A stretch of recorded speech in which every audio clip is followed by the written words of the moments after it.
Hello. Happy Sunday. If, whoa, okay? Before, sorry.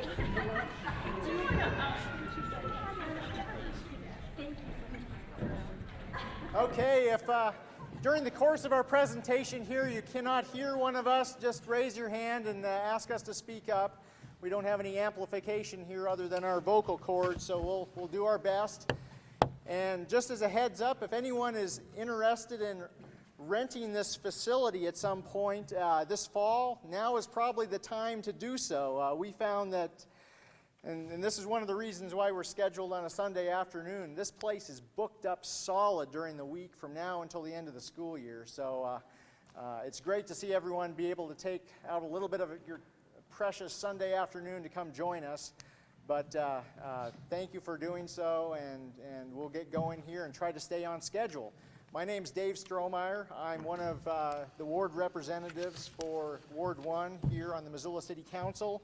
Jason Weiner is my other colleague on the Missoula City Council representing Ward 1. I think I'll just let each one of the special speakers introduce themselves as we work our way through the agenda. Just by way of an introduction as far as why we're here today and what we're trying to present to you. About 5 years ago, when I first came onto the Missoula City Council, one of my goals was to make sure that areas within the ward that I represent, which includes the Rattlesnake Valley, had up-to-date planning documents. The Rattlesnake Valley is covered by the 1995 Rattlesnake Valley Comprehensive Plan Amendment. It's still a good, solid document, but I think it could probably stand, in some respects, to have the dust blown off of it a little in certain areas. Suffice it to say that my goal of getting that plan comprehensively updated did not come to fruition, but nonetheless, I think probably all of us in the room, and the reason you're here today, can agree, transportation infrastructure in this valley and throughout our community is a hugely important thing for us. So if there was one aspect of that plan that I wanted to try to address, that was transportation infrastructure. So about a year and a half ago, I guess maybe almost 2 years ago now, as part of trying to figure out a way to move forward and advance the discussion of transportation infrastructure improvements, myself and Jason Weiner convened a group which we ended up calling the ad hoc committee of the Rattlesnake Valley Transportation Infrastructure Summit. So we pulled together a summit meeting in August of 2009. The group consisted of representatives of both the upper and lower Rattlesnake Neighborhood Council leadership teams, and also other individuals from both the upper and lower Rattlesnake Valley who those leadership teams selected to participate. The goal that I envisioned for this group was pretty simple. Help identify those areas in the valley where there are transportation infrastructure deficiencies, and help identify a methodology for prioritizing which of those deficiencies we ought to address sooner rather than later. The ultimate mission statement that we adopted, which shows up on page 3 of the plan, simply states the mission of the Rattlesnake Valley Transportation Summit Group is to develop a plan to create safe and accessible transportation in the Rattlesnake Valley. For policymakers like Jason and myself, or city staff and the City Public Works Department, we really need to hear from folks in the community like yourselves. What is the priorities for you in the valley? And without that, we're kind of left to our own devices as far as trying to figure out what problems need to be addressed and how we ought to address them. So our goal in this document is simply to have what I think is really a living document that is not meant to be static or simply sit on a shelf and collect dust, but be able to be modified over time to reflect changes in the valley and really provide a blueprint or a roadmap for both policymakers and the city of Missoula. So this document is about as grassroots of a document as can be. It's not my creation, it's the creation of your representatives in the neighborhood council here in the Rattlesnake Valley. As far as today's agenda, we'll just work down through it here. Each of the participants who helped develop this plan will have a few minutes to talk about specific portions of the plan. We'll also have an opportunity to, towards the end of the meeting, to turn in some comments or ask questions of the group. I think there might be some 3x5 cards that are being distributed. Write your question or comment on the card, and we'll have someone pick that up during the course of the meeting. And then we'll have some time towards the end, like I say, for a bit of discussion and to hear some feedback from you all as far as whether we hit the mark or not, or if there's ways in which this plan could be adjusted.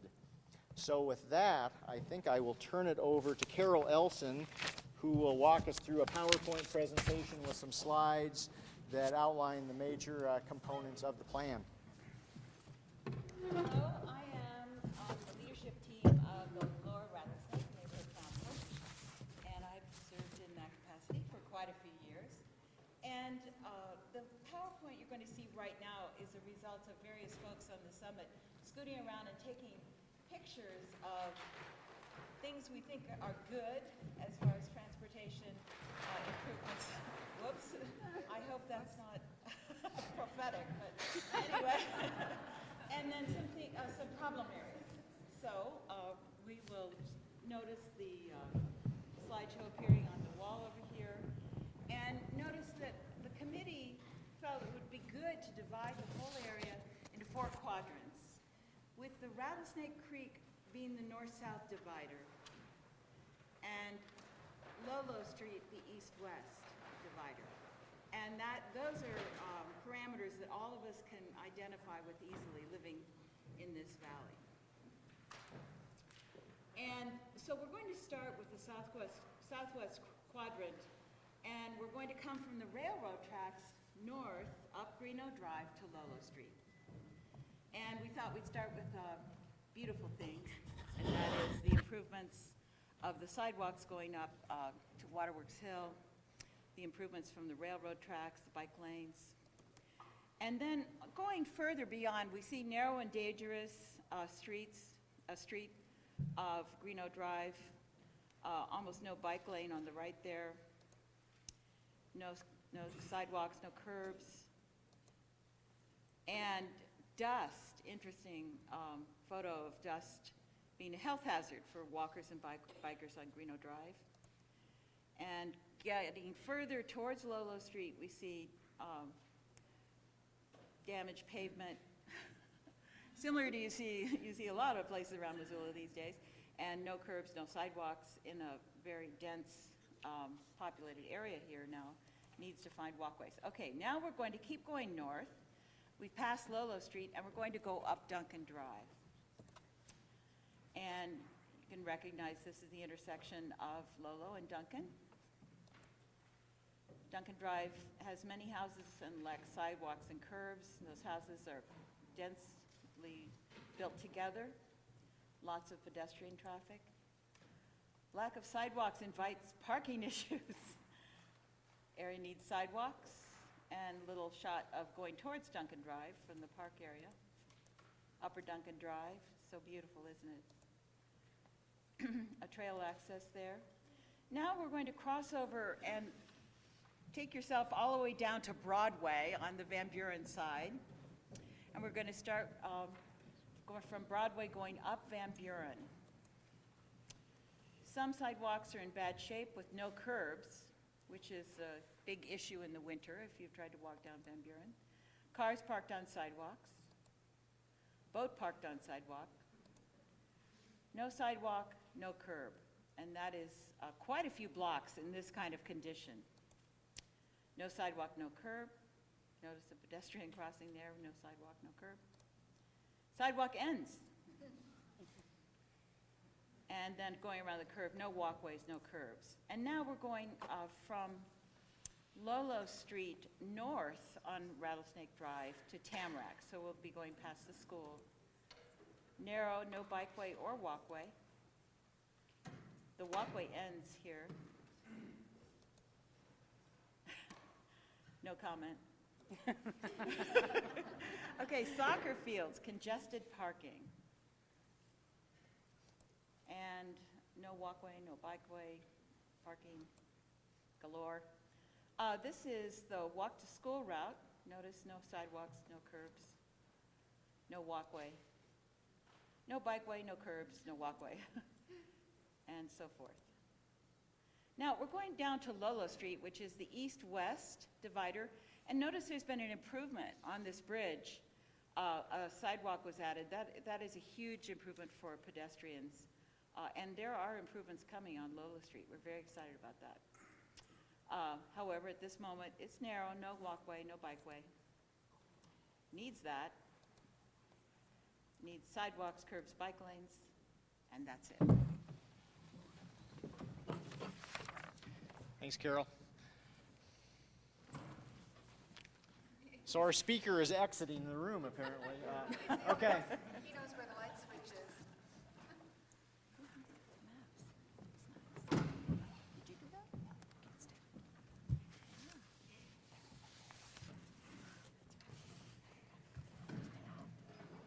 Two jobs.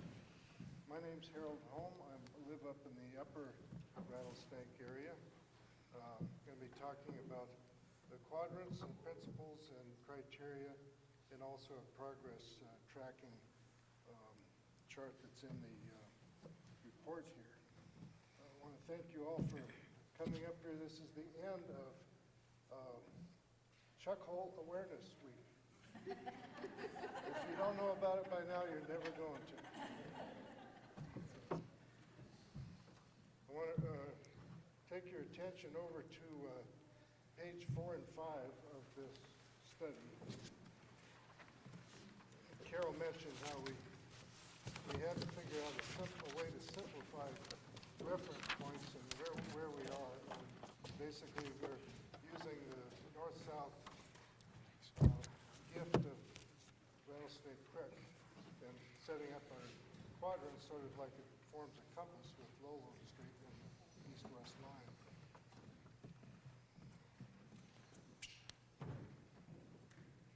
She's done a pretty good job of explaining where these quadrants are, so I don't think I have to go into that very much. If you want to refer to the flyer that was sent out, we have a combined map of these quadrants. And that may be the easiest thing for quick reference right now.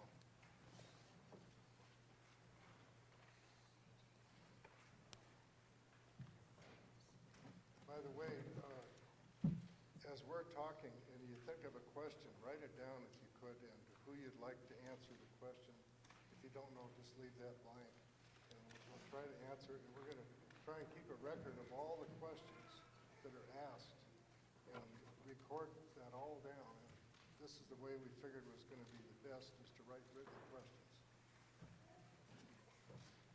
So I think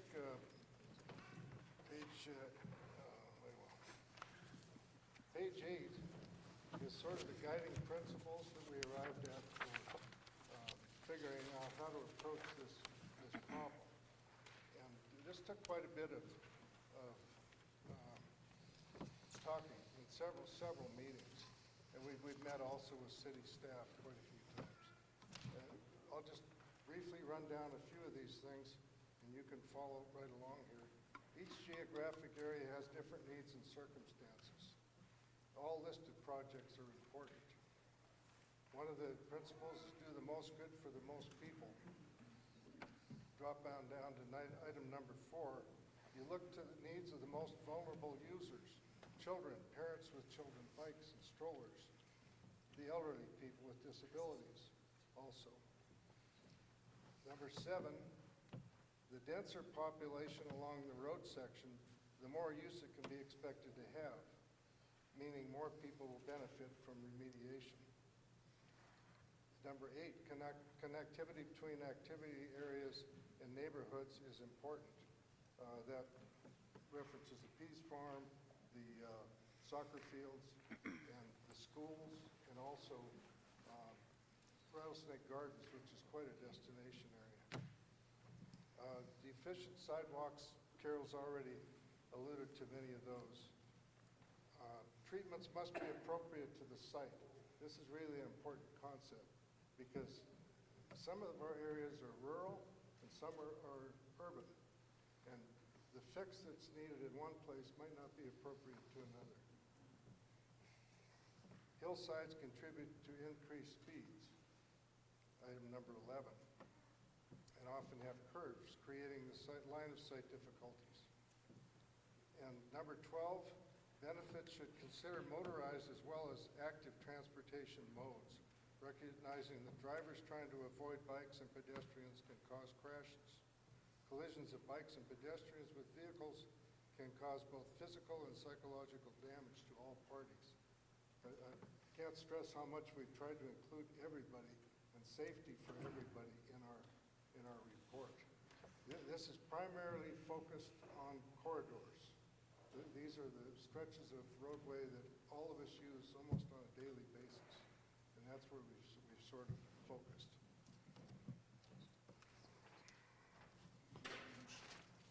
So how do you figure out what to do first, or what's worst? We tried to come up with a checklist of criteria that might help us in deciding how to prioritize, or what's worst, what defines worst or best. And we were sort of asked to come up with a ranking system. This is really difficult to do, but we made a stab at it, and I'm not going to go too much into that. But road characteristics, sidewalks, this is on page 12. Sidewalks or pedestrian bike space, appropriate speed, signage of traffic calming devices, and degree of risk. So if you have any further comments on this, please include them, because we're looking for feedback here to complete the circle of what we've been working on here. And the city personnel are obviously going to have to work at this too, because they're the ones that really have to get down and do all this. Now on page, let's see, towards the back here,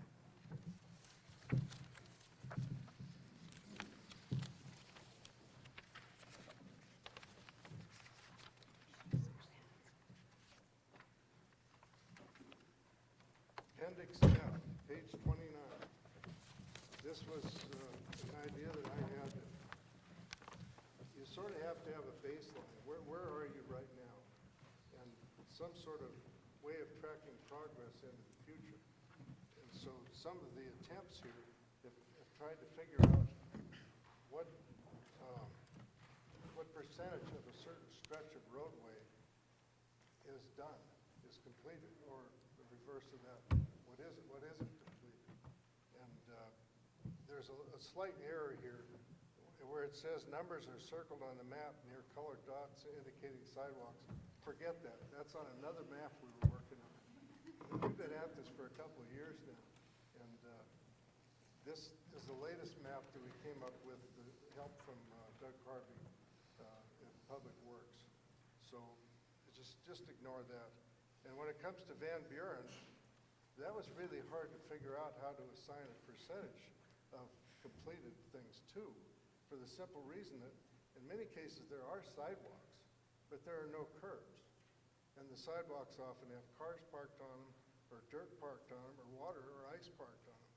So they don't really function. And that's why that ends up with a pretty low percentage. Other areas I haven't discussed in here, such as Lincoln Hills, where there aren't any sidewalks. If any of you are familiar with that, I live up there. There's no sidewalks, very, very narrow shoulders, no bikeways, even though there's lots of destination areas for bikers and walkers up at the far end of that. So this was an attempt to help us develop a method to track our progress, and in both the speed that this is getting done and also the extent to which it's getting done. So I think that's about all I had to say. Certainly. On your list of reasons and priorities, a very big reason that we don't have there, and I don't know, correct me myself or something else, is the aesthetic value of the entry or neighborhood. If you go up Lower Van Buren, it's, I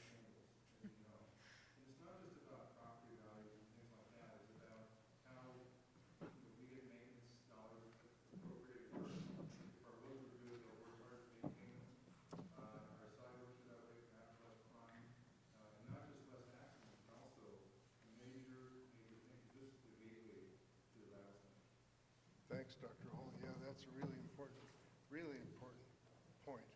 And basically, what we're trying to do here is to light a few fires under people with friendly persuasion. And hopefully we can get something done. That's the end of this, is actually to get something done on the ground. And that's a really good point. So let's see, who is Jan? My name is Jan Hall. I'm his other half. And I'm going to talk briefly about the flexibility factors, which are listed on the bottom half of page 14.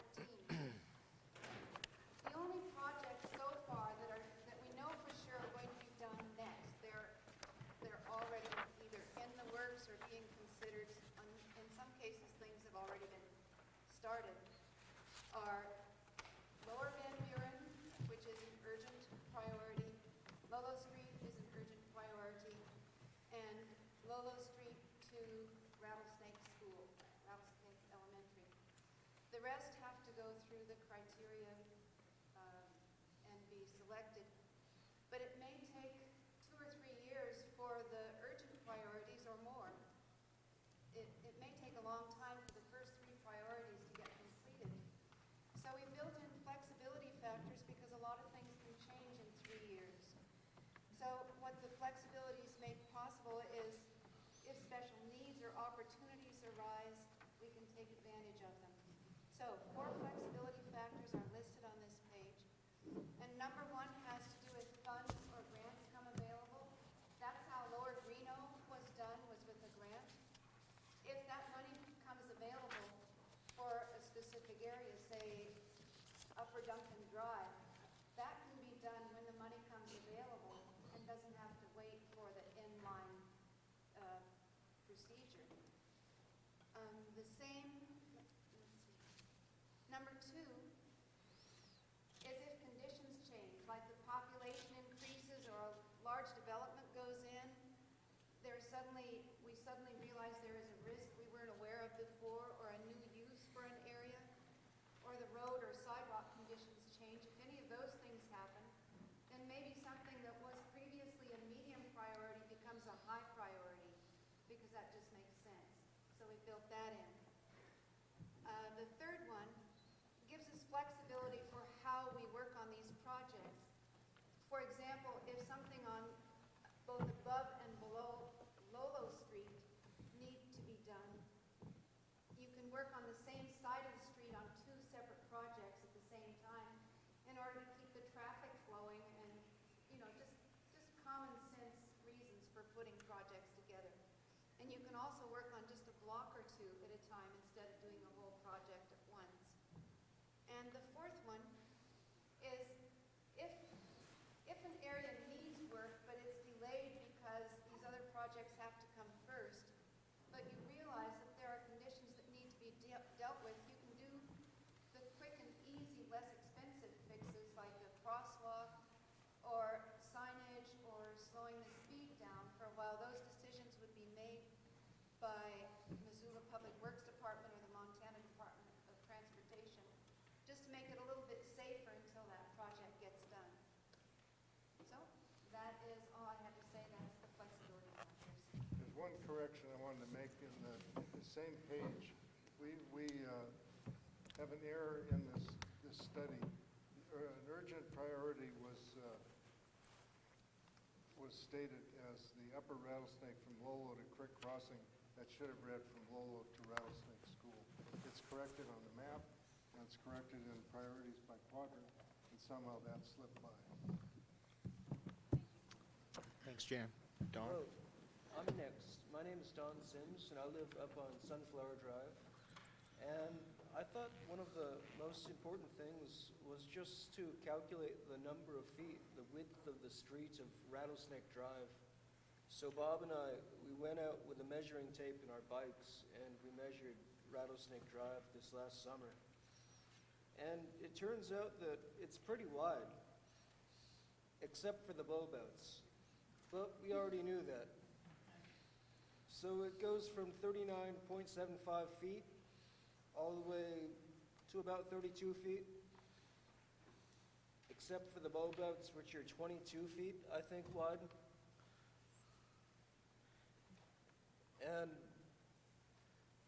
That's what I was going to cover today.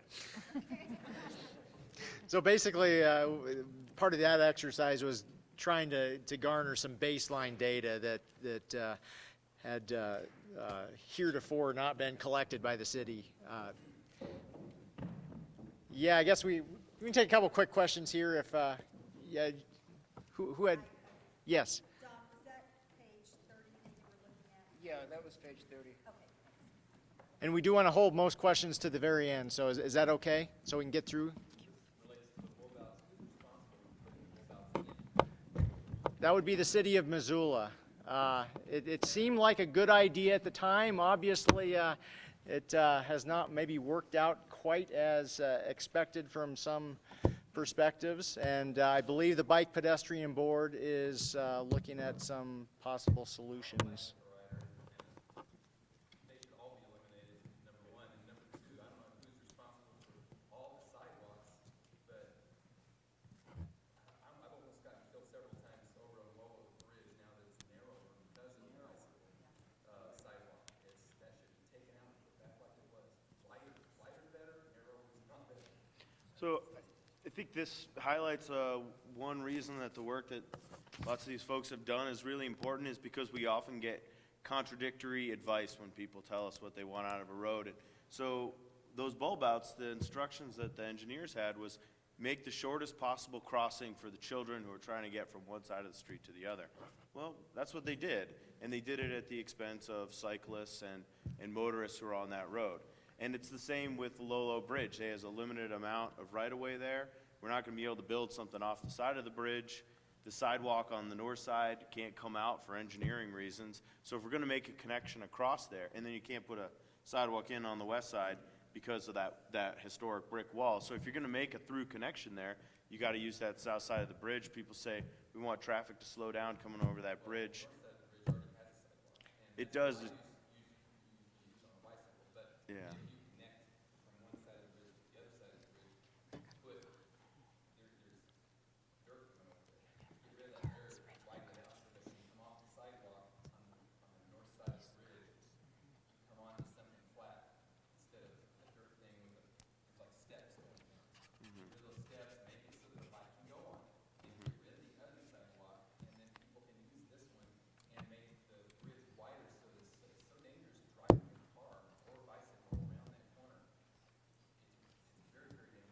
And I think I'll just ask if everyone could hold their questions for right now, and please do use the 3x5 cards to write them down, and we will collect those and get to them here shortly, but we want to make sure that everyone has adequate time to make their presentations. Jason has to leave a little bit early, so we want to make sure he gets up here to bat. There are cards here along the second row, so I'll pass them back to people. Thank you. Thanks, everyone. Bob Giordano. My name is Bob Giordano. I live on Reno Drive, just a couple houses down from Lolo Street. And I was glad to be able to volunteer on this committee for the last couple of years. It seems like there were different efforts going on. I know a few of us, we went on some bike field trips probably 5 years ago to look at spots in the Rattlesnake that worked well and spots that were troublesome, mainly for walkers and bikers. I wrote this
Thanks, Bob.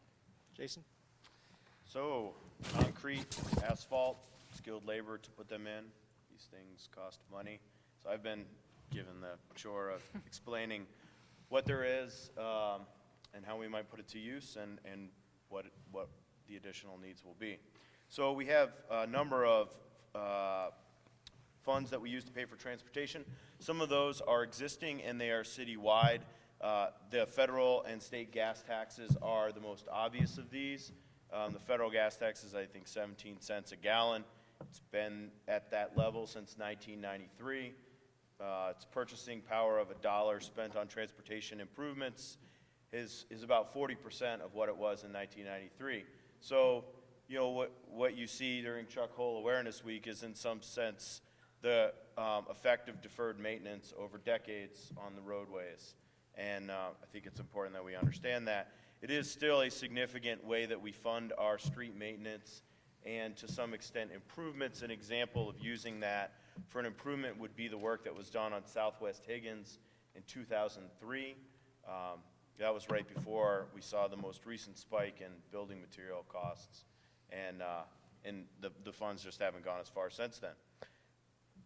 There are other funds, both federal and local, that we could put to use. One that has played a good role is it's called CTEP money, and it's money that's being used to purchase right-of-way along Lolo Street on the west side of the creek, because the road that you see there is as wide as the right-of-way. There's 24 feet. And so if we were to put a sidewalk on one side of that road, we couldn't do it without taking it out of the driving lane, which is not optimal. So that's federal money that could be put to use purchasing the right-of-way that we'll need to put in a sidewalk. And it's something that is slated to happen this year and the next. We also have neighborhood grants, which is a local citywide fund that gets applied in neighborhoods. In the Rattlesnake, this has been used on several transportation things. With the help of the Lower Rattlesnake Neighborhood Council, we secured the speed monitor at the bottom of Rattlesnake Drive. Interestingly enough, this summer during the budget debate, we had someone come in and say, well, I'm okay with potholes, they're traffic calming, and we all kind of chuckled at that. But actually, on my way down Rattlesnake Drive today, I saw somebody going 19 miles an hour in front of that sign, and it was, as a matter of fact, traffic calming. So that's one thing. The other thing that's been done with those neighborhood grants is that the Upper Rattlesnake Neighborhood Council has secured them to do some of the engineering, initial engineering and surveying that will be necessary in order to create a trail connection from the Upper Rattlesnake to the city limits, essentially, along the stretch of road that Bob was talking about in particular. And that is proceeding, and that's done with citywide money from the general fund that goes to the neighborhood grants. We also have impact fees. These are fees that get assessed to development when they happen. We can only put those into a project to the extent that we can attribute the project happening to growth. There is $100,000 scheduled for the next year for Van Buren Street. In that money, that's the kind of money that will help us get to a design that can begin to get us things on the ground, maybe given some of the preliminary engineering that's been done, and that I think will be covered at some point. It might get us a little further. Potential funds include a road district that the city created last year. That's a property tax assessment. It's citywide. Has the potential to match local or area assessments, but has only a potential right now. But it's something that people said when the last time we tried to do a road with an SID they wanted to see is a citywide match, because let's face it, not everybody who drives Van Buren Street lives in the Rattlesnake. Incidentally, I live on Jackson Street. And then we have area tools, and those are special improvement districts where you essentially designate a beneficial area and allocate the cost of a project within it. And we have assessments to adjacent owners for improvements. This is the way that almost all the sidewalks in Missoula have been built, from downtown to the east side of Lolo Street. And the assessments are very popular with everybody except the person paying them. And as a matter of fact, because of that, and because of general disease with the magnitude of those, the Bike Ped Board has advised us to take a look at the funding options on that. And this week in Public Works Committee, the council is going to talk about what ideas they have for moving us forward. Thanks, Jason. So we're going to have a slight technology adjustment, and then Caroline's going to speak with us. Do you want to hit the lights? Jason, can you tell them what time that meeting is on Wednesday, I think? Yeah, I haven't seen the final committee schedule. Public Works generally meets at 2 p.m. on Wednesday afternoon, and the Bike Ped Board came with 3 policy recommendations, one of which was to look at funding options for sidewalks. And this would just be our first discussion to get a feel for whether we want to go that way. The Office of Planning and Grants is also working on an active transportation plan, and it's one of the recommendations of that plan. So we all know there's a lot of work to be done here, and we're trying to think of ways to do it. So hello, I'm Caroline Lonsky, and when we do get to the point of collecting the cards, we have 2 third-grade students. Okay, I'm Caroline Lonsky, and when we get to the point of collecting comment cards, we have 2 third-grade students up here from Rattlesnake Elementary who will come around and get those, so we'll let you know when they're ready to grab your card from you. I have lived up the Rattlesnake, or owned a home in the Rattlesnake since 1998, and lived up in our current location on Tamarack for about 6 years. And our neighbors, we have a wonderful community. People are very interested in recreating outdoors, and love that we live a mile and a half from our local school. We love our community and our neighborhoods, and we're wishing that we were able to connect more, because our kids take the school bus to school every day, which, for many reasons aside from costs and the fact that our kids aren't getting that necessary exercise and they're not being involved with their community in the same way. We just felt like we wish that we lived in a place where our kids could easily get to school on their bicycles, considering that they live so close. And unfortunately, where we live, traffic is 45 miles an hour. There's a borrow pit. There are no sidewalks. And so I thought, I'm really curious to know how many other people have concerns about getting their kids to school, people who live within walking distance to school. So I went to a school carnival, and I took a big map, and I invited parents and kids to identify on that map the places that they felt were safety hotspots. And I compiled all that information, and I transposed it onto a walk-to-school routes map that the city provides. And then I took that map, and unfortunately I don't have a copy of it. A couple of things that show that although we have prepared very hard for 2 years, we aren't necessarily perfect. I did bring the original binders, and I will set it over here on the table so people can have a chance to look at it before they go.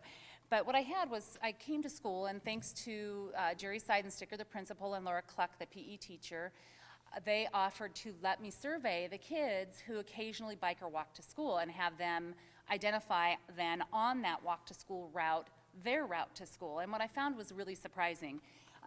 Every single person essentially at some point has to cross through a safety hotspot of these kids that are occasionally walking and biking to school. And so then what I was curious about also was where these kids come from in terms of percentage. And so that I do have for you up here. So there are approximately 400 kids at Rattlesnake Elementary. I got about a 50% response, which is pretty good. And what I found was that 23% of them come from my neighborhood, which is north of Creek Crossing along Rattlesnake Drive, where there's a 45-mile speed limit and no sidewalks, and essentially a 0 to 1 foot distance between the side of the road and the borrow pit. And 21% come from the area west of Rattlesnake Creek. It just breaks down where all of these kids are coming from. And then the other thing that I included was how many kids are being bused to school from those areas. And as you can see in the morning, just in the Rattlesnake alone, 109 of them are taking the bus, and 62 of them come from that area that had the largest percentage of kids who occasionally bike or walk to school. So I just felt that it was very important to notice this, that we have a lot of kids who would perhaps be biking and walking more regularly if they could, if we were able to identify these safety issues and correct them. And of course, having children at this age that are getting out and around, it was of extreme personal interest to me. So if you do get a minute to take a look at this before you go, please do. There's some fantastic artwork. Atticus Lonsky Blonsky especially does an amazing job in this book. And it really was a fantastic opportunity to learn a lot about our kids and where their interests are. So this last thing I want to end really quickly on a personal note, that of the things that I love about the Rattlesnake, I think that this is really important to share, and so I'll be fast, but I love that our children live in a place where they smell clean air instead of fuel fumes. I love that our children do not face the criminal dangers that more urban neighborhoods face. I love that our children are more familiar with deer and bicyclists in their neighborhood than they are semi-trucks and factories. I love that we have a national recreation area in our backyard, which helps protect our way of life, our surroundings, and our real estate investments, even if it means that it draws a large number of traffic from outside of our neighborhood. I love that our community generally supports non-motorized transportation and accepts it as a means to healthier and more sustainable living. And I love that we have residents so invested in our community that they're willing to take time on a Sunday to inform themselves on issues that affect their neighborhood. So thank you very much for coming. Thanks, Carolyn. Next, and this will be our last presenter, Phil Smith, the city's bike ped coordinator, will share a few words with us about, I think, what might be happening along Van Buren. What might be happening, you know what's happening, you can see it. You know, for all the years that we've been worrying about speeds in the Rattlesnake, we put that little sign up that tells you how fast you're going, and people still, we found, are going somewhat faster. This winter, we fixed the speed problem. Aren't you happy? I was, you were saying 19, and yesterday going down, I watched that thing tick 17, 16, 17, 16. Well, that's the ticket. Problem solved. Problem solved, and no more complaints. And I can guarantee you that when this spring, when we get all those potholes patched, and that's definitely a plan for as soon as the weather permits to do some serious pothole patching. That I think of the city is the second or third highest priority, but the goal is by the end of spring to get it patched. So one thing about Van Buren is to get all those potholes patched, and then we'll see those speed numbers go back up. It's absolutely certain. One of my responsibilities for the last decade or so has been also to manage the city's traffic calming project. And in neighborhoods across the city, people complain about people going too fast. And I always say with a bit of a chuckle, because I'm only half serious, the best traffic calming we've got are potholes. It's really not something to make too much fun of, because there's a contradiction. If you don't want that physical thing that slows traffic down, there's always somebody who's going to ignore something like a sign. So that's the pothole piece of it. Van Buren and reconstruction, how many of you have been thinking that someday we've got to rebuild at least from the freeway up to Missoula Avenue? Every day. Every day, yeah. And for as long as I can remember, that's been on the table as well.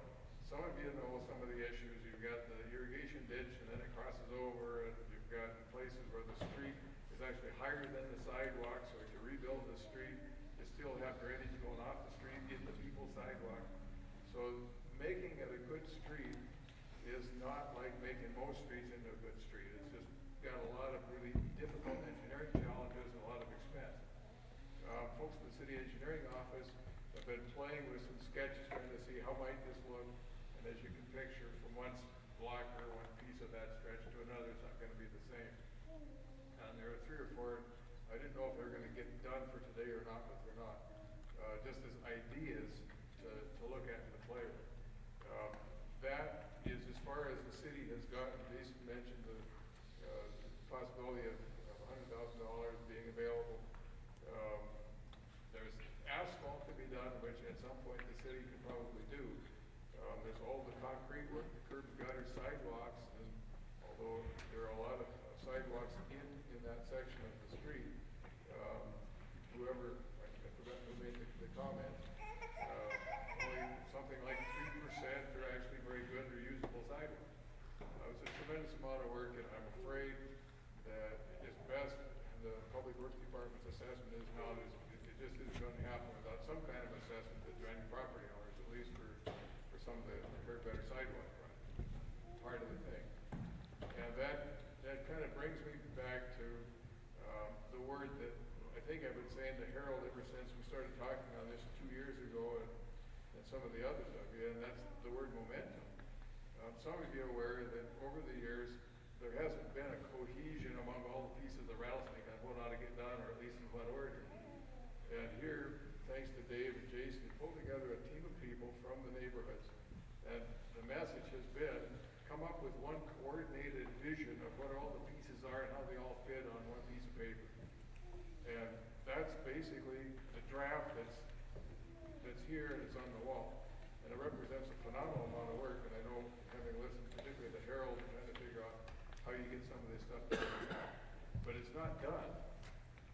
The input that you provide today and that the team collects over the next while is going to lead them to a final version that maybe then they can call a transportation plan. When the plan is kind of something that people have signed off on and said, all right, that's as good as we're going to get. I won't get my number one priority first, but I can see it's there, maybe that's 7 years away. Everybody agrees to it. Then, as soon as that plan has got some buy-off by residents, then as this word momentum kicks in, where all of you are encouraging people, let's make it happen. And if part of what it takes is on Lower Van Buren, support in the form of saying, okay, if that's what it comes to, I'll pay the assessment so we can get curb gutter sidewalks so we can do that piece of the street. And so it goes throughout the rest of the major streets in the Rattlesnake. Right now, that's the only way that we can do it. As Jason properly described, we're looking for better ways of funding sidewalks, but right now we don't have them. There isn't something on the shelf that says, here, this is what we'll do instead of the traditional way. So if we want to move forward on some of these projects like Lower Van Buren, that's what's going to happen. I think the city will be able to look at that stretch from Vine Street or so up to Newell Avenue in pieces. And imagine that it could be done in 3 or 4 pieces in 3 or 4 consecutive years. That's kind of the conversation that we've had in terms of the city's ability to do the street work. You know, a lot of times when we're doing a major project, we'll just contract it all out. I think we can probably do this managed by the city with city forces doing the asphalt work and contracting for the concrete. But it's going to require the curb gutter sidewalk fees being picked up by residents. So that's the biggest piece that I want to answer to that. And again, turning it back to not only folks at the table who've done so much work, but to you and all of your neighbors, there has to be a lot of pressure and momentum. If that's gone, if the people in the Rattlesnake say, well, we went to the meeting at the school and I'm sure glad to see that plan, and then that's the end of it. Some other neighborhood people are a lot more active and pushing on things, they're end up going to get their project done. And we've seen that, that's just the character of what we'll call community politics. It's possible for all of the stuff that's on the wall and on all these maps to get done over a period of years. But it doesn't happen because there's a city staff person going to do it. It happens because folks like you are going to say, we're not going to let the pressure on. Thanks, Phil.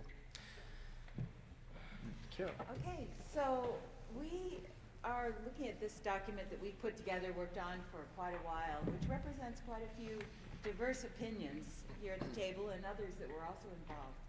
And we see this as a living document, and we would like to have your feedback, and I sense that there's probably a lot of different opinions in this room as well. And if you could bring your feedback to us in the form of writing down questions on cards that we can collect and then have to add to this Transportation Summit, that would be wonderful. So if you've written down questions or concerns or ideas, if you could just hand those to the 2 young men who are collecting, then they can be brought forward. And as you think of things, just raise your card even during the discussion, and we'll add that during the ongoing discussion time. And we'll have different members of the folks up here address questions that seem most appropriate to the interests or expertise of our panel. By the way, you can also send email comments. The flyer that went out has got an address where you can send email comments.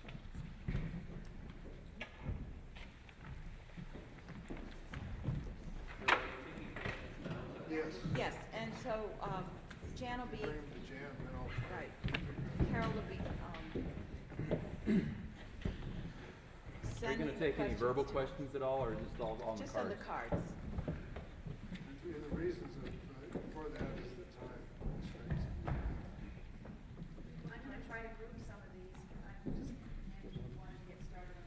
On the priorities map, Gilbert Avenue is flagged as a high priority for sidewalks. Could it be possible to have a sidewalk only on the west side and not on the east side? There are a half a dozen or some native pine trees in the right of way on the east side, maybe one on the west side. There are 4 across the street for pedestrian children to cross on the east side. Only 1 cross street on the west side. School buses exit by turning left on Gilbert on Ponderosa. This is mainly regarding Gilbert Street, and maybe I could address this to Jason.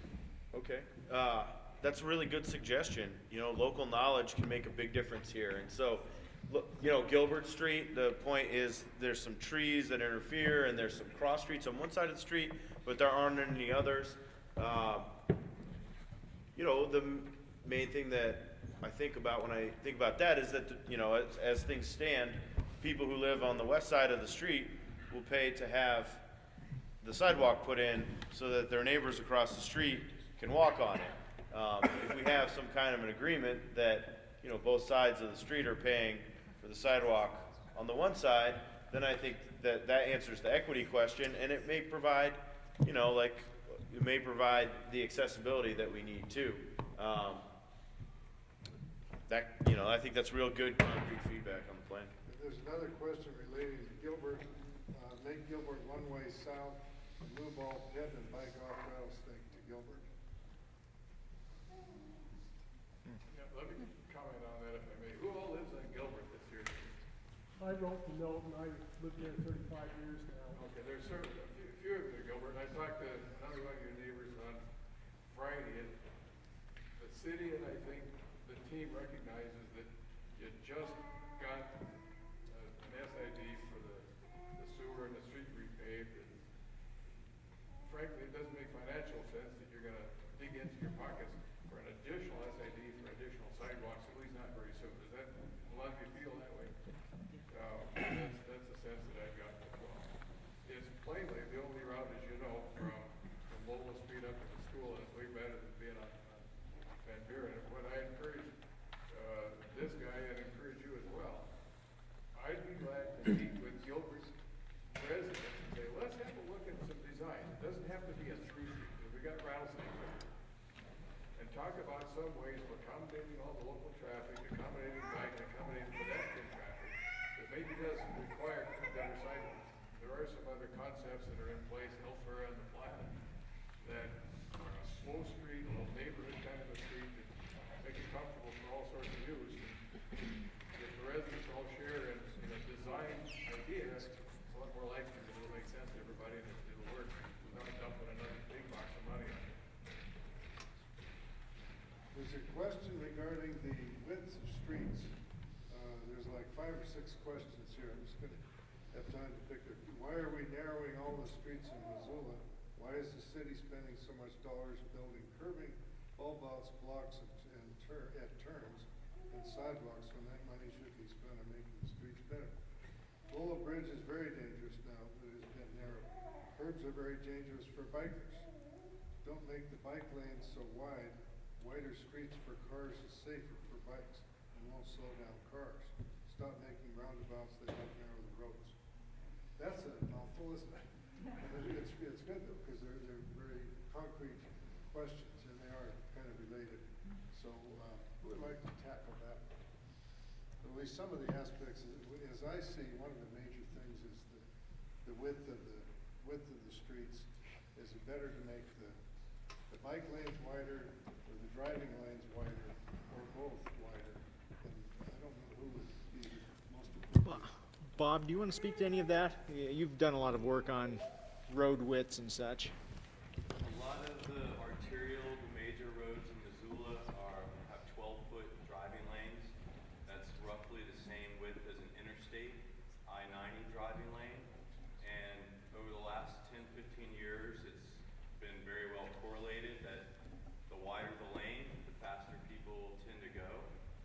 So there may be some disagreement here, but there have been a lot of lanes in Missoula that have gone from 12 feet to 10 feet, and 10 feet can usually accommodate motor vehicles just fine, and people naturally slow down. 10 feet's about as near as you want to get, and then those extra couple feet you can put in to either making a bike lane a little wider or getting a bike lane. Think of Higgins downtown between Broadway and the bridge. Those used to be 12-foot lanes and 9-foot parking. There's now bike lanes as of 2 summers ago, and that was because the driving lanes went from 12 to 10, the parking went from 9 to 8, and the speeds have dropped a little bit on that section of Higgins, and now there's bike lanes in there. So there's kind of a movement to narrow some of the driving lanes to slow traffic, but you don't narrow them too much that people feel too squeezed. Van Buren's is about as narrow a cross-section as we have in town. And I would say it barely works. You can drive down it, you can bike down it, and we know we have to fix the sidewalks, but those are 10-foot driving lanes on Van Buren.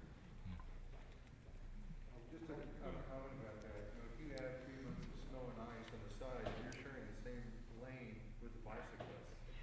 So it's not just, you know, that standard thing, but the winter situation should be considered. I think you're right, Dr. Holly, because I've noticed too, we have some very wide vehicles up here. The width of our buses they're pretty wide. And if you try to mix a bus going up and a bus going down, it doesn't leave a lot of room for error. And one of the things we didn't look into very much, and this winter reminded us, is that, you know, 5 or 6 months out of the year we're dealing with winter conditions, sometimes more severe than others. And the plowing is a big factor. And so what ends up is that because of the snow, people seem to move off to the side because they're not comfortable being too close at the center. And so at the end of the day, this is a big question. I have another question here. This one. Okay, it seems like sidewalks on one side only would be a space saving or space sharing option. Is that correct? And there certainly are those instances such as Lolo Street between Rattlesnake Creek and Duncan Drive where that is actually going to be the case. The amount of right-of-way there is so narrow and limited that even with getting some additional easement width to put in a sidewalk, we're only looking at a sidewalk along the south side of the street. So certainly either due to space constraints or maybe other specific site-specific constraints, it might very well make sense that a sidewalk on one side of the street is the solution. So that's a point well taken.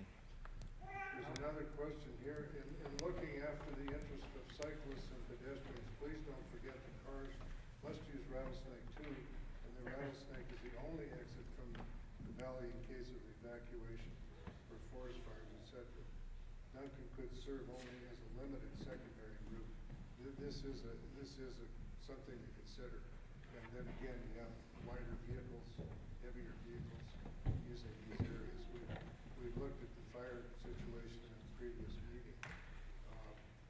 And another part of this question, how has traffic volume changed? Now this is kind of a sore point with me because sometimes it's very hard to get good data. And I just personally feel like the volume has increased considerably, but do we have the data that backs that up, or are we just lacking the data? Well, I looked at that number, and you can find it on the website of the Office of Planning and Grants. And when I last looked, they had numbers from the year 2008, so it's a little bit dated, but it really wasn't that great of a number. I don't remember the exact number, but it had peaked to like 06, and then it had gone down in 08. And you know, remember that that's only one day of traffic or 1 week or something where they lay down those strips and they count. So you don't know how accurate they really are. That's a good point. And I think one of the things that we could do a good job with some citizen volunteers is actually get out there and count more than just one day. Because this is, you know, important to any planet as to how much traffic you have coming up there. The census is just just come out, and we try to get actual census figures for us now in Rattlesnake. They'll be ready in March, I believe.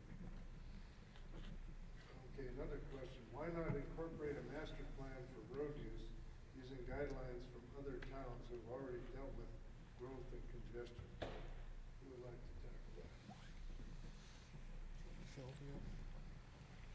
Phil? The principles of road planning and design are really general.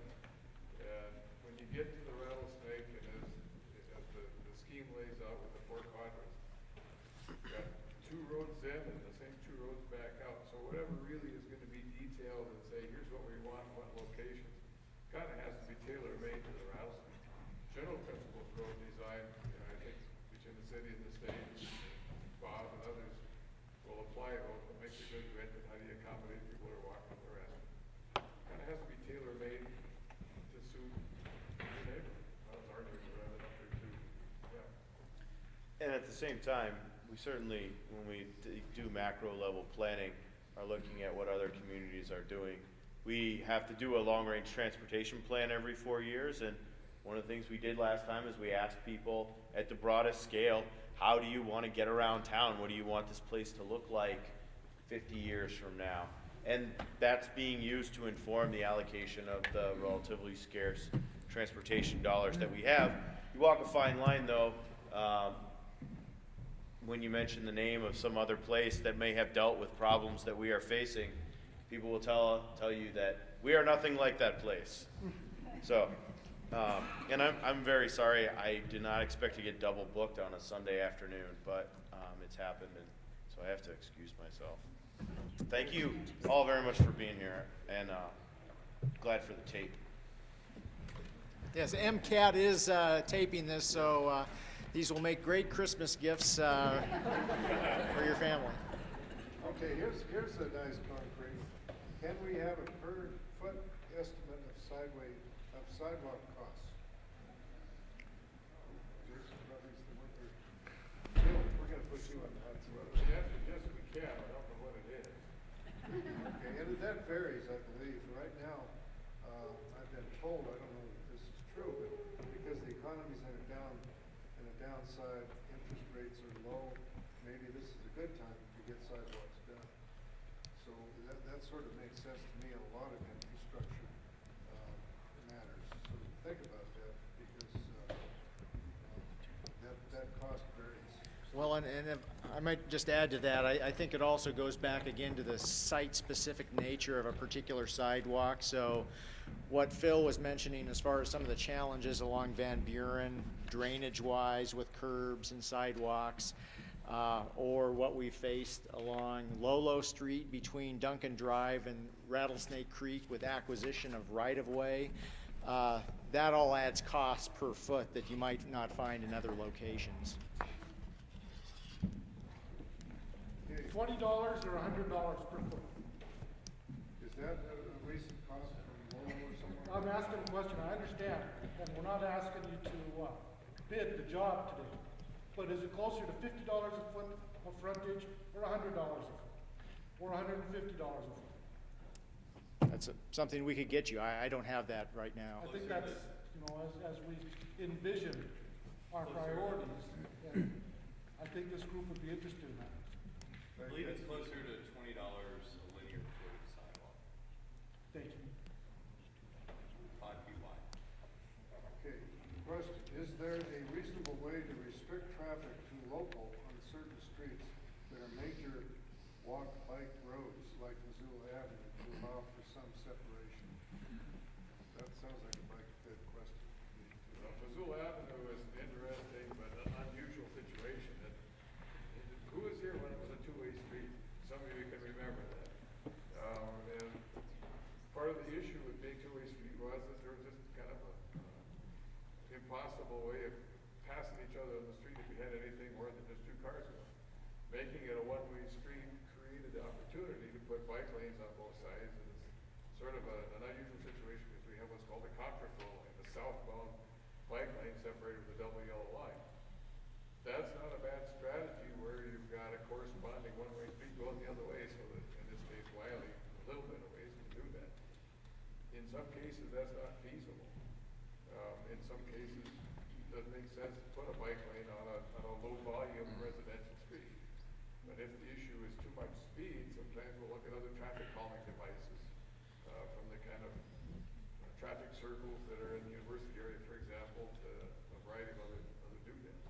So if an issue is speed control, we can look at that. If there's too many cars coming through, there was somebody on Missoula Avenue that asked a couple of years ago, we've got way too many cars, we must have 3,000 cars a day, and they're all going too fast. So we did traffic counts, and then we gave him a speed gun, allowed him to track the speeds. In fact, what he perceived was a little bit off. There was between 350 and 400 cars a day that go up there. And if you divide that over 12, roughly from 7 a.m. to 7 p.m., 12 hours, the 12 hours and the 400 cars is what, 30-some an hour. It's not a lot of traffic. And the speeds were typically at 23, 4, sometimes 25, and then a few, there always are, a few crazies going 32, 3, 4. So we can give you some of these tools to tell you what in fact is the actual speed and the number of cars. And if it's really extraordinary, then we've got some tools in the toolbox to try to cut down both the speeds or volumes. But there is no way to just restrict it to locals only. Okay? And besides, what if somebody wants to come visit your friend? Okay, here's another question. To what degree can projects be developed in advance of funding? Example, design, contract, space, environmental studies, etc. So as to have them on the shelf should unexpected funding come. I think Dave can speak to this, and this is where the flexibility factors that we've sort of identified come in also. Yeah, I'd be glad to, Harold. And this really goes to the heart of why I see value in a plan like this. Go back about 10, 12 years now. At that point, there was a great deal of discussion down around the intersection of Spruce, Madison, North 2nd, where the railroad tracks are, from neighbors in the area that this is a problem here. There's no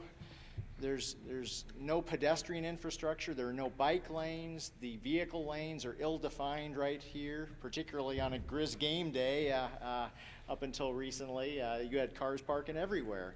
At that point, I don't know if I'm sure you remember, you probably felt like you needed to get a front-end alignment on your vehicle if you're crossing the railroad tracks a few years ago because it was so darned rough. So at that point, I was part of the Historic Eastside Neighborhood Association's leadership team, and those of us in the neighborhood, and I live down on East Pine Street, collaborated with the Heart of Missoula Neighborhood Council, the Lower Rattlesnake Neighborhood Council, and got a project on the city's capital improvement program list. That project was called the Gateway Project, Rattlesnake Gateway Project. It was a pretty all-encompassing scheme of trying to both enhance the aesthetic appeal of this major gateway into the Rattlesnake, but also address safety concerns for bikes, pedestrians, and motor vehicles.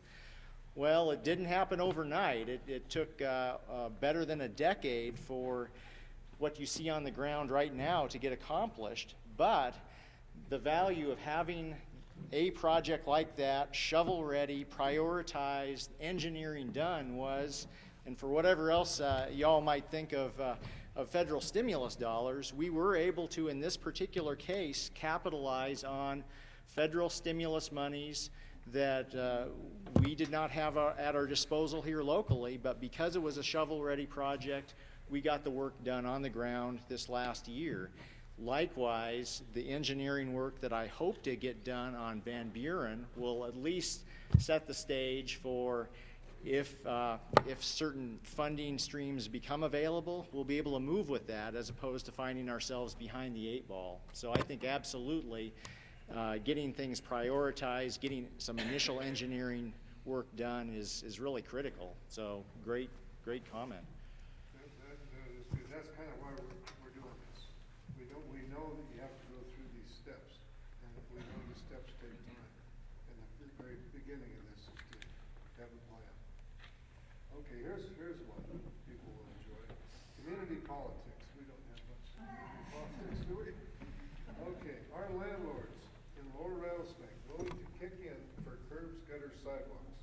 may not see the benefit. Who would like to comment to that, Carol? Well, I don't think I can. I don't know many landlords in the lower Rattlesnake. And I do know that it is a dilemma that the renters are the ones that have to struggle as they make their ways. And many of the landlords don't live in Missoula. So I think we just have to hope for the best. Well, that is an option. They are responsible. That's right. They are responsible. No, absolutely. I'll speak to that. Absolutely. They, as a property owner, like any property owner who lives on the parcel, have a responsibility to pitch in and take care of the neighborhood where they own property. So I don't see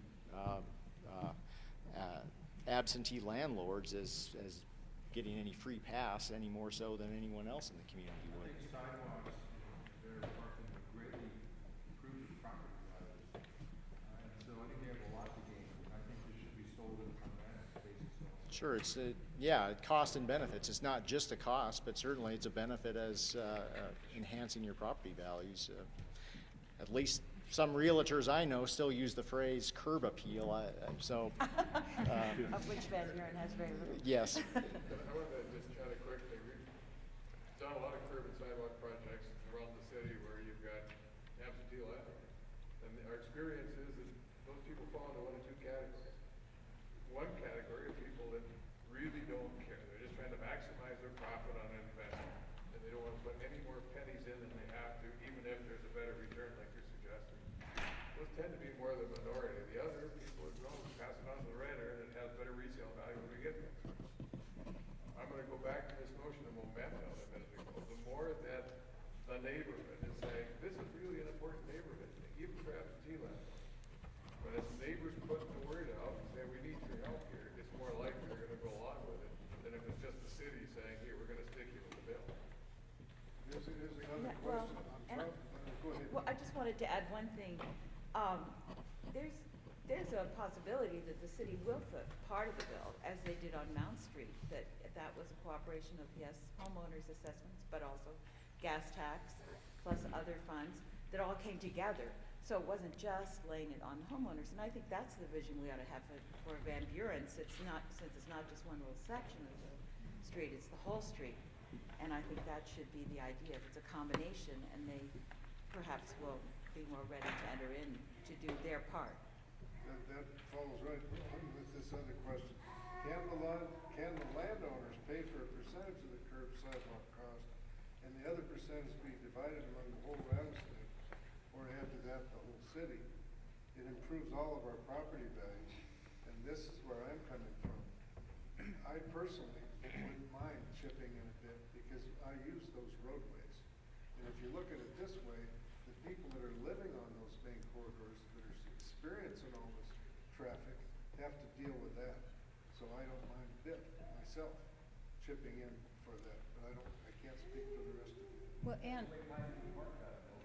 Yeah, that's what I was gonna say, the Pineview Park might serve as a model for what you're talking about. And I'm not so sure that Rattlesnake residents aren't the only people that wouldn't like to see this happen. I think that we have this crown jewel of this trailhead up the Rattlesnake that so many Missoula citizens access on a regular basis that would love to see some infrastructure that would help them get from the trail system downtown, say, further up.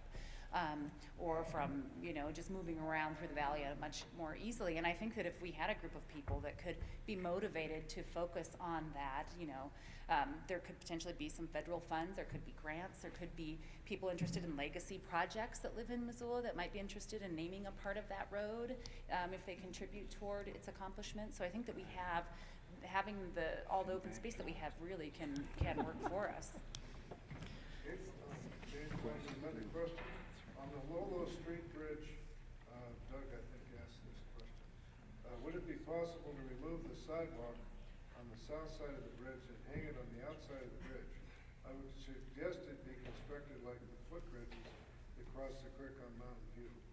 In cross-section, those footbridges look like a T. And we've had a lot of questions about the Lolo Bridge.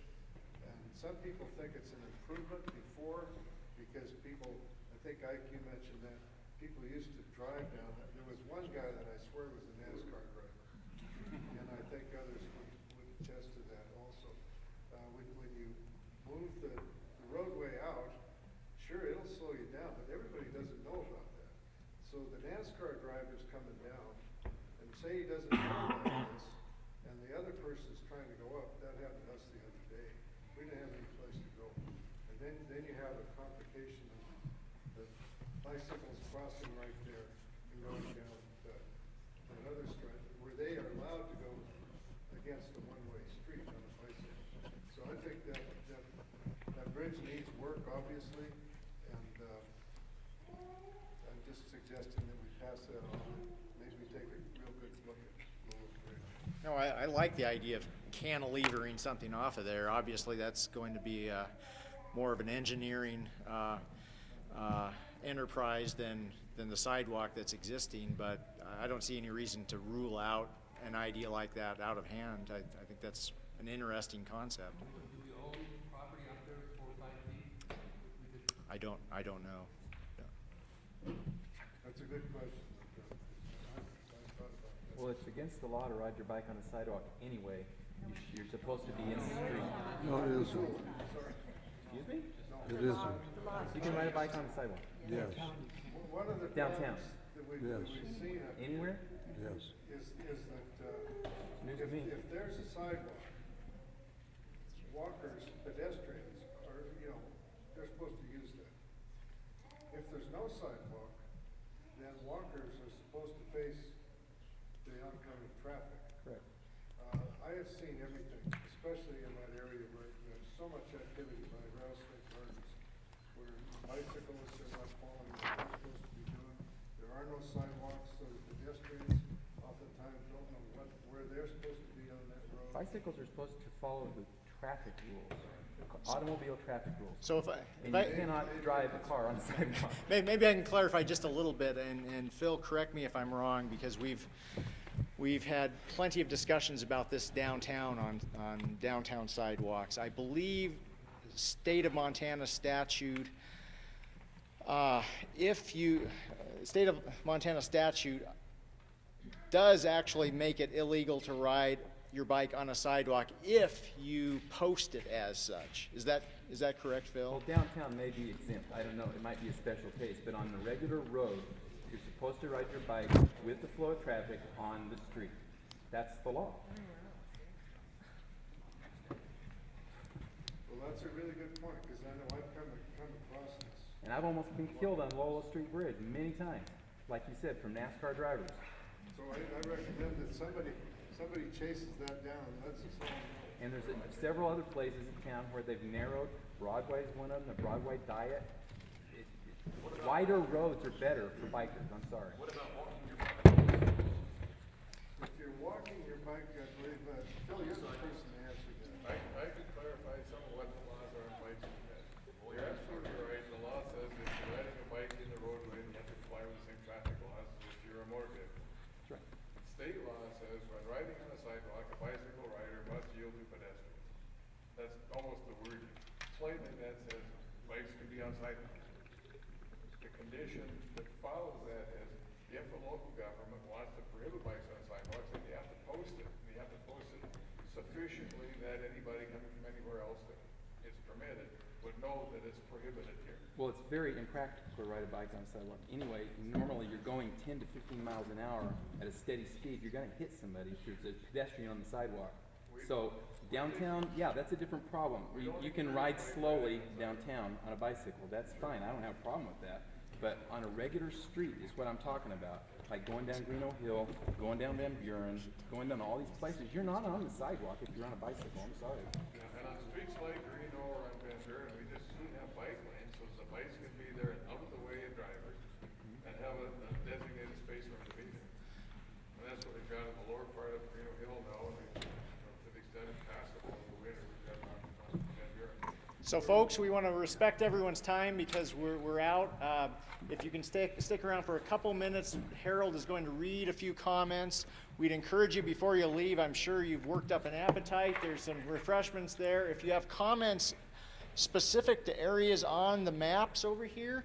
There's some sticky notes up there. Feel free to add your comments. And I would just say thank you all. This is a fantastic turnout, and this is, I think, is exactly the sort of input we've been looking for. So, Harold? Thanks, and by the way, I said we're gonna record everything here, so nothing's gonna get lost, it's just time constraints really kind of get you. Okay, freeway, features and exits on Van Buren need to be more safe for bikers and pedestrians. Bike lanes need to be corrected, they're connected from the Rattlesnake Gate Road to the Rattlesnake NRA. Railroad tracks should be a clean air zone with signs to discourage idling vehicles so bikes and pedestrians don't have to deal with exhaust fumes.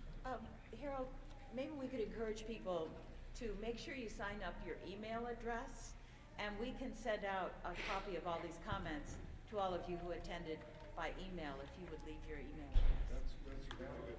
I'll try. Okay.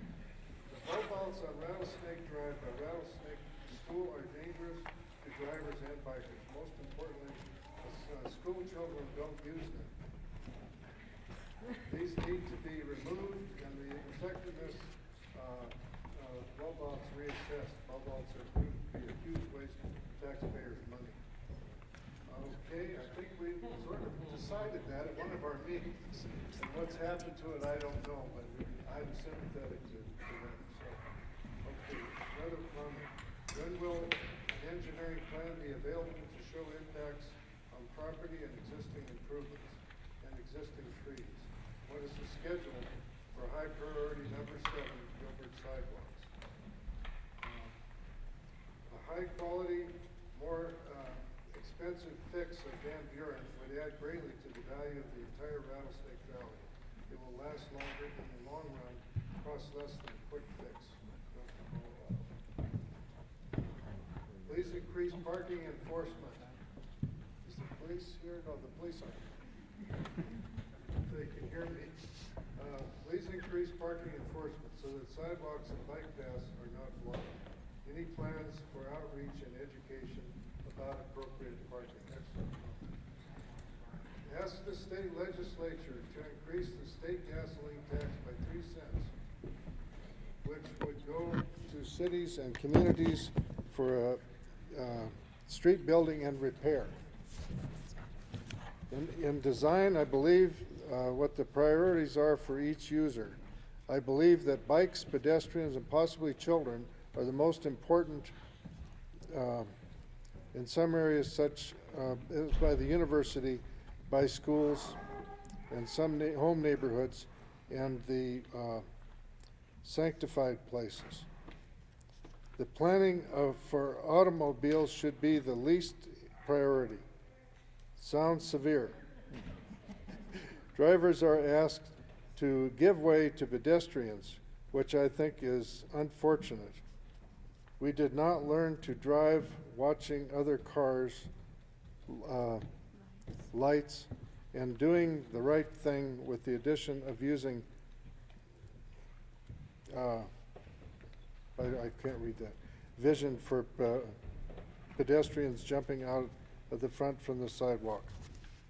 Okay, I am a homeowner on lots, on Lolo Street. I believe sidewalks are a must, and I am pleased to donate my property for the greater good. That said, where will funding come from? Make sure we know who said that. Some of these comments don't have names. Okay.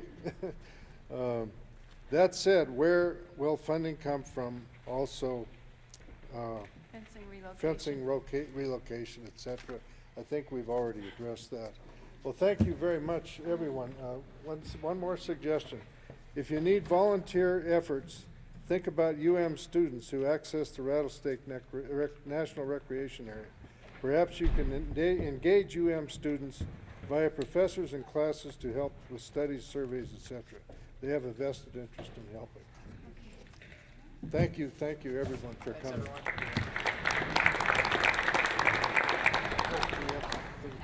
Oh, wait. We have one question. We're supposed to say, is there any item not on the agenda that would like to be brought up. Anyone has a comment? Marie? Okay, I'll just put it in. Okay, thank you.